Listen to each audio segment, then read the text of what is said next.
ನಮಸ್ಕಾರ. ನಾನು ನಿಮ್ಮ ಪ್ರೀತಿಯ ಮೇಘ ಸಂತೋಷ್.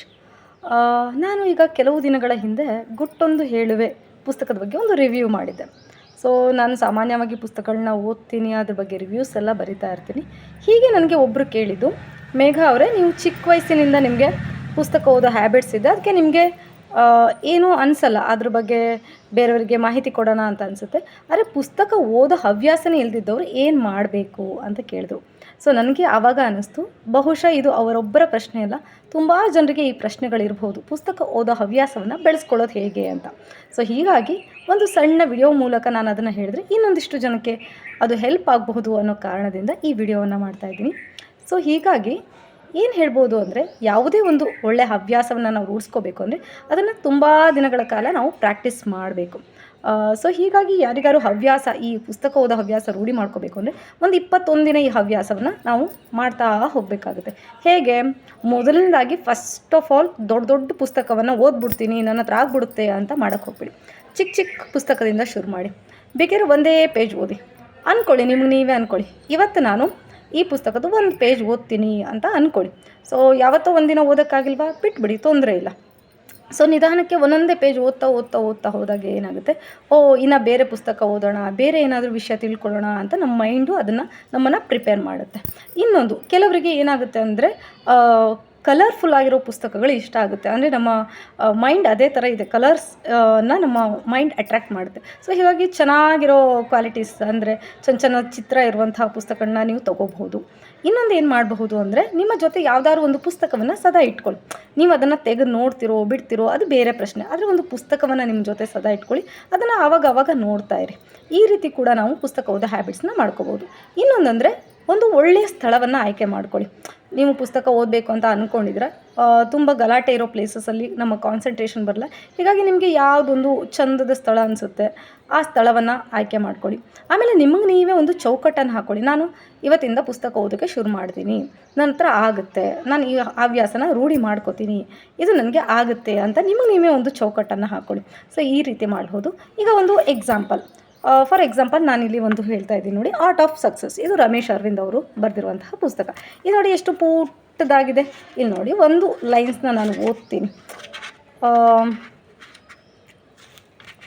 ಬರಿಗೈಲಿ ಬಂದು ಕೈ ತುಂಬ ಕೊಡೋದು, ಬರಿಗಾಲಲ್ಲಿ ಬಂದು ಹೆಜ್ಜೆ ಗುರುತು ಉಳಿಸೋದು, ಇತಿಹಾಸವನ್ನು ರಚಿಸುವುದಕ್ಕೆ ಇತಿಹಾಸವನ್ನೇ ಅಳಿಸೋದು, ಸಾಧನೆಯ ಜೊತೆ ಸಂಸ್ಕೃತಿಯನ್ನು ಬೆಳೆಸೋದು, ಇವೆಲ್ಲವನ್ನು ಸೇರಿಸಿ ಕೋಟೆ ಕಟ್ಟುವವನು ನಿಜವಾದ ಸಾಧಕ. ಇಷ್ಟು ಒಂದು 5-6 ಸಾಲಿದೆ. ಈ ತರಹ ಯಾವುದಾದ್ರೂ ಪುಸ್ತಕವನ್ನು ತೊಗೊಳ್ಳಿ, ಒಂದು 5-6 ಸಾಲನ್ನು ನೀವು ಓದಿ. ಆವಾಗ ಅದು ಈ ಥರ ಸಾಲುಗಳನ್ನು ಮುಂದೆ ಓದ್ತಾ ಹೋಗೋಣ ಅಂತ ಅದು ನಮಗೆ ಇನ್ಸ್ಪಿರೇಷನ್ಸ್ ಮಾಡುತ್ತೆ. ಈ ರೀತಿ ಮಾಡ್ಬೋದು.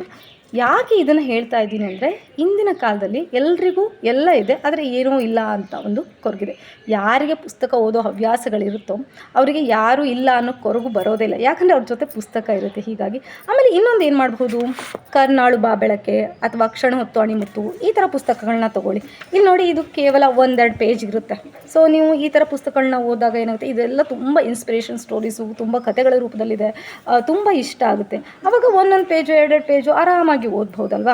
ಆಮೇಲೆ ನೀವು ಒಂದು ದಿನದಲ್ಲಿ ನಾನು 10 ನಿಮಿಷ ಈ ಪುಸ್ತಕ ಓದೋದಕ್ಕೆ ಮೀಸಲಿಡ್ತೀನಿ ಅಂತಲೂ ಅಂದ್ಕೋಬೋದು. ಇದರಿಂದ ಕೂಡ ಪುಸ್ತಕ ಓದೋ ಹ್ಯಾಬಿಟ್ಸ್ನ ಮಾಡ್ಕೋಬೋದು. ಇನ್ನೇನೆಂದರೆ, ಮಕ್ಕಳಲ್ಲಿ ಪುಸ್ತಕ ಓದೋ ಹ್ಯಾಬಿಟ್ಸ್ನ ಬೆಳೆಸೋದು ಹೇಗೆ? ಸೊ ಇದಕ್ಕೂ ಕೂಡ ಒಂದು ಸಣ್ಣ ಉತ್ತರ ಹೇಳ್ತೀನಿ.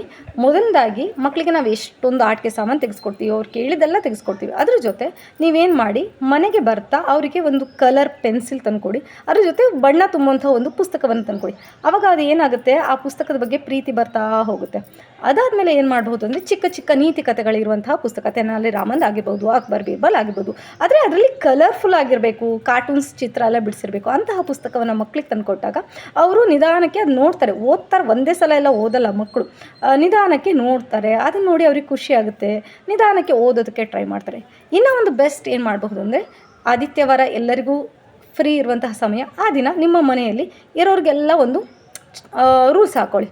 ಇವತ್ತಿನ ದಿನ ಅರ್ಧ ಗಂಟೆ ನಾವೆಲ್ಲರೂ ಪುಸ್ತಕ ಓದೋ ಚಾಲೆಂಜ್ ತೊಗೊಳ್ಳೋಣ. ಸೊ ಚಾಲೆಂಜ್ ಹಾಕಿ ಮಕ್ಕಳ ಜೊತೆ ಎಲ್ಲ ಓದೋಣ, ಅಥವಾ ನೀವೇ ಮಕ್ಕಳು ಪಕ್ಕ ಕೂತ್ಕೊಂಡು ಕಥೆಯನ್ನು ಓದಿ ಅವ್ರಿಗೆ ಹೇಳಿ. ಸೊ ಒಂದು ಸಲ ಕತೆ ಕೇಳೋ ಹವ್ಯಾಸ ಅಥವಾ ಕತೆ ಓದೋ ಹವ್ಯಾಸ ರೂಢಿ ಆಯಿತು ಅಂದರೆ ಅವ್ರು ಖಂಡಿತ ಅದನ್ನು ಕಂಟಿನ್ಯೂ ಮಾಡ್ಕೊಂಡು ಹೋಗ್ತಾರೆ. ಇನ್ನೊಂದು ಏನು ಮಾಡಬಹುದು, ನಾವೆಲ್ಲರೂ ಮಕ್ಕಳ ಬರ್ತ್ಡೇ ಪಾರ್ಟಿಗಳನ್ನು ಮಾಡ್ತೀವಿ ಅಲ್ವಾ, ಅದಕ್ಕೆ ಎಷ್ಟೊಂದು ಹಣವನ್ನು ಖರ್ಚು ಮಾಡ್ತೀವಿ. ಅದ್ರ ಜೊತೆ ಏನು ಮಾಡ್ಬೋದು ಅಂದರೆ ನಿಮ್ಮ ಮಕ್ಕಳ ಕೈಯಲ್ಲಿ ಬೇರೆ ಮಕ್ಕಳಿಗೆ ಸಣ್ಣ ಸಣ್ಣ ಪುಸ್ತಕವನ್ನು ಗಿಫ್ಟಾಗಿ ಕೊಡಿಸ್ಬೋದು. ಸೊ ಇದು ತುಂಬ ವ್ಯಾಲ್ಯೂಯೇಬಲ್, ನೀನು ಕೊಡ್ತಾ ಇರೋದು ಪುಸ್ತಕ ಕೊಡೋದ್ರಿಂದ ನಿನಗೆ ಅವರಿಗೆ ಖುಷಿ ಆಗುತ್ತೆ. ಈ ಥರಗಳ ಸಲಹೆಗಳನ್ನು ನೀವು ಪಾಲನೆ ಮಾಡಬಹುದು. ಇನ್ನು ಬೆಸ್ಟ್ ಅಂದರೆ ನೀವು ಯಾರದೇ ಚಿಕ್ಕ ಮಕ್ಕಳ ಮನೆಗೆ ಹೋಗಿ ಅವರಿಗೆ ಯಾವುದಾದ್ರು ಒಂದು ಪುಸ್ತಕವನ್ನು, ಅಂಕ್ಲಿಪಿ ಆಗಿರ್ಬೋದು ಅಥವಾ ಕಾರ್ಟೂನ್ಸ್ ಇರುವಂತಹ ಚಿತ್ರಗಳಿರುವಂತಹ ಪುಸ್ತಕ ಆಗೋದು, ಅದನ್ನು ತೊಗೊಂಡು ಹೋಗ್ಕೊಡಿ. ಅವರಿಗೆ ಖುಷಿ ಆಗುತ್ತೆ. ಸೊ ಮಕ್ಕಳು ನಾವು ಏನು ಮಾಡ್ತೀವೋ ಅದನ್ನು ಫಾಲೋ ಮಾಡ್ತಾರೆ.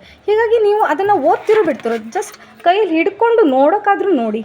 ಆವಾಗ ನೀವೇನೋ ನೋಡ್ತಾ ಇದ್ದೀರಾ, ಅಪ್ಪ ಅಥವಾ ಅಮ್ಮ ಯಾರೋ ಮನೆಯಲ್ಲಿ ಪುಸ್ತಕ ಹಿಡ್ಕೊಂಡಿದ್ದಾರೆ, ಏನೋ ಮಾಡ್ತಾ ಇದ್ದಾರೆ ಅಂತ ಅವರಿಗೆ ಖುಷಿಯಾಗಿಬಿಟ್ಟು ಅವರು ಪುಸ್ತಕ ಓದುವ ಹವ್ಯಾಸವನ್ನು ರೂಢಿ ಮಾಡ್ಕೋತಾರೆ. ಸೊ ಇದೆಲ್ಲ ಯಾಕೆ ಹೇಳ್ತಾ ಇದ್ದೀನಿ ಅಂದರೆ, ಈ ಪುಸ್ತಕ ಓದುವ ಹವ್ಯಾಸವನ್ನು ಯಾರು ರೂಢಿ ಮಾಡ್ಕೊಂಡಿರ್ತಾರೋ ಅವರು ಬದುಕಿನಲ್ಲಿ ಅತ್ಯಂತ ಸುಲಭಕ್ಕೆ ಸೋಲನ್ನು ಒಪ್ಕೊಳ್ಳೋದಿಲ್ಲ. ಆಮೇಲೆ ಬೇರೆಯವ್ರಿಗಿಂತ ಒಂದಿಷ್ಟು ಡಿಫ್ರೆಂಟಾಗಿ ಥಿಂಕ್ ಮಾಡ್ತಾರೆ. ಅವರು ಬದುಕನ್ನು ನೋಡುವ ರೀತಿಯೇ ಬದಲಾಗುತ್ತೆ. ಆಮೇಲೆ ನಮ್ಮೊಳಗೆ ನಾನು ಏನೂ ಮಾಡಿಲ್ಲ, ನನ್ನ ಹತ್ರ ಏನೂ ಆಗಲ್ಲ ಅನ್ನೋ ಒಂದು ಗಿಲ್ಟ್ ಕಾಡ್ತಾ ಇರುತ್ತಲ್ಲ, ಅದೆಲ್ಲ ಪುಸ್ತಕ ಓದೋ ಹವ್ಯಾಸ ರೂಢಿಸ್ಕೊಂಡ್ಮೇಲೆ ಅದು ಹೋಗುತ್ತೆ. ನಾನು ಕೂಡ ಏನಾದ್ರು ಮಾಡಬಲ್ಲೆ ಅಂತಹ ಒಂದು ಆತ್ಮವಿಶ್ವಾಸ ಬರುತ್ತೆ. ಆಮೇಲೆ ನಮ್ಮ ಭಾಷಾ ಜ್ಞಾನ ಜಾಸ್ತಿ ಆಗುತ್ತೆ, ವಾಕ್ಚಾತುರ್ಯ ಜಾಸ್ತಿ ಆಗುತ್ತೆ, ಕಾನ್ಸಂಟ್ರೇಷನ್ ಪವರ್ ಜಾಸ್ತಿ ಆಗುತ್ತೆ. ಆ್ಯಂಡ್ ಎಲ್ಲಕ್ಕಿಂತ ಹೆಚ್ಚಾಗಿ ನಾವು ನಮ್ಮೊಳಗೆ ಒಂದು ವ್ಯಕ್ತಿತ್ವ ರೂಪುಗೊಳ್ತಾ ಹೋಗುತ್ತೆ. ಸೊ ಇದೆಲ್ಲವನ್ನು ಮಾಡ್ಬೋದು. ಮತ್ತೆ ಹೇಳ್ತಾ ಇದ್ದೀನಿ, ಸಮಯ ಇಲ್ಲ ನನ್ನ ಹತ್ರ ಈ ಹ್ಯಾಬಿಟ್ಸ್ನ ರೂಢಿ ಮಾಡೋಕ್ಕೆ ಅಂತ ಮಾತ್ರ ಹೇಳಿಬಿಡಿ. ಯಾಕಂದರೆ ನೀವು ಗುರುರಾಜ್ ಕರ್ಜಗಿ ಸರ್ ಅವ್ರನ್ನ ಕೇಳಿರ್ಬೋದು ಅಥವಾ ಅವರ ಇಂಟರ್ವ್ಯೂಗಳನ್ನು ನೋಡಿರ್ಬೋದು. ನಾನು ತುಂಬ ಅವರ ಇಂಟರ್ವ್ಯೂಗಳನ್ನೆಲ್ಲ ನೋಡಿದ್ದೀನಿ. ಅವರಲ್ಲಿ ಹೇಳ್ತಾರೆ, ನಾನು ಪ್ರತಿದಿನ 2 ಪೇಜ್ ಓದ್ತೀನಿ. ನನ್ನ ಎಷ್ಟೇ ಒತ್ತಡದ ಕಾರ್ಯಕ್ರಮವಿದ್ದರೂ ರಾತ್ರಿ ಮಲಗೋದಕ್ಕಿಂತ ಮೊದಲು 2 ಪೇಜ್ ಓದಿನೇ ಮಲಗ್ತೀನಿ ಅಂತ ಹೇಳ್ತಾರೆ. ಅಂತಹ ಬ್ಯುಸಿ ಇರುವಂತಹ ಪರ್ಸನ್ನೇ ದಿನದಲ್ಲಿ 2 ಪೇಜ್ ಓದ್ತಾರೆ ಅಂದರೆ ನಮ್ಮಂತಹ ಸಾಮಾನ್ಯ ಮನುಷ್ಯರು ಓದೋಕ್ಕಾಗಲ್ವಾ? ಖಂಡಿತ ಆಗುತ್ತೆ. ಸೊ ಇದೆಲ್ಲ ರೂಲ್ಸನ್ನು ಫಾಲೋ ಮಾಡಿ ಖಂಡಿತ ಓದುವ ಹವ್ಯಾಸ ನಿಮ್ಮ ಬಳಿ ಬರುತ್ತೆ. ಆಮೇಲೆ ಇನ್ನೊಂದು ಏನಂದರೆ, ಈ ಹವ್ಯಾಸ ಬೇಕು ಅಂತ ಬೇರೆ ಯಾರ್ದೋ ಪುಸ್ತಕವನ್ನು ನಿಮ್ಮ ಮನೇಲಿ ತಂದು ಇಟ್ಕೋಬೇಡಿ. ಯಾಕಂದರೆ ನಾವೇ ಸ್ವತಃ ಅದನ್ನು ಪರ್ಚೇಸ್ ಮಾಡಿದಾಗ ಅದ್ರ ಮೇಲೆ ಒಂದು ಪ್ರೀತಿ ಬೆಳೆಯುತ್ತೆ. ಇದು ನಾನು ದುಡ್ಡು ಕೊಟ್ಟು ತಂದಿರೋ ಪುಸ್ತಕ, ಇದು ನನ್ನ ಪುಸ್ತಕ ಅಂತ ಒಂದು ಪ್ರೀತಿ ಬರುತ್ತಲ್ಲ, ಆವಾಗ ಅದ್ರ ಕಡೆ ನಮ್ಮದು ಗಮನ ಹೋಗುತ್ತೆ. ಹೀಗಾಗಿ ಇನ್ನೊಬ್ಬರ ಪುಸ್ತಕವನ್ನು ತಂದು ಓದೋ ಬದಲು ನೀವೇ ಸ್ವತಃ ಪುಸ್ತಕವನ್ನು ಕೊಂಡ್ಕೊಂಡು ಬನ್ನಿ. ಅದನ್ನು ನಿಮ್ಮ ಮನೇಲಿ ಎಲ್ಲರಿಗೂ ಕಾಣುವಂತಹ ಪ್ಲೇಸಲ್ಲಿಡಿ. ಅದನ್ನು ಓದೋದಕ್ಕೆ ಶುರು ಮಾಡಿ. ನಿಧಾನ ಪುಟ್ಟ ಪುಟ್ಟ ಹೆಜ್ಜೆಗಳನ್ನು ಇಟ್ಕೋತಾ ಹೋಗಿ, ಆವಾಗ ಅದು ನಮಗೆ ಹ್ಯಾಬಿಟ್ಸ್ ಆಗುತ್ತೆ. ಸೊ ಈ ವಿಷಯ ಇವತ್ತು ನಿಮಗೆಲ್ಲ ಇಷ್ಟ ಆಗಿದೆ ಅನ್ಕೋತೀನಿ. ಸೊ ಇದನ್ನು ನಾನು ಹೇಳಿದ್ದನ್ನು ಮಾಡಿ ನೋಡಿ. ಸೊ ಏನಾದರೂ ಒಂದು ಆಗುತ್ತೆ ಅಲ್ವಾ? ಸೊ ಸುಮ್ಮನೆ ಈ ವಿಡಿಯೋ ನೋಡೋದು, ಹಾಗೆ ಇವ್ರು ಹೇಳಿದ್ದಾರೆ ಅಂತ ಸುಮ್ಮನೆ ಆಗಬೇಡಿ. ಸೊ ಇದರಲ್ಲಿ ಹೇಳಿರುವಂಥ ಒಂದಿಷ್ಟು ಅಂಶಗಳನ್ನು ನೀವು ನಿಮ್ಮ ಜೀವನದಲ್ಲಿ ಅಳವಡಿಸ್ಕೊಳ್ಳೋಕ್ಕೆ ಪ್ರಯತ್ನ ಮಾಡಿ, ಏನಾದರೂ ಒಂದು ಆಗುತ್ತೆ. ಸೊ ಈ ವಿಡಿಯೋ ನಿಮಗೆ ಹೇಗೆ ಅನ್ನಿಸ್ತು, ಆಮೇಲೆ ಮುಂದಿನ ಸಂಚಿಕೆಗಳಲ್ಲಿ ನಿಮಗೆ ಯಾವ ವಿಷಯದ ಬಗ್ಗೆ ನಾನು ಮಾತಾಡಬೇಕು ಅಂತ ಅನಿಸುತ್ತೆ, ಇದೆಲ್ಲವನ್ನು ತಪ್ಪದೆ ನನಗೆ ಕಮೆಂಟ್ ಮಾಡಿ, ಆಯಿತಾ? Thank you so much. ಎಲ್ರಿಗೂ ಒಳ್ಳೆಯದಾಗಲಿ. ಜೈ ಶ್ರೀರಾಮ್, ಜೈ ಹನುಮಾನ್.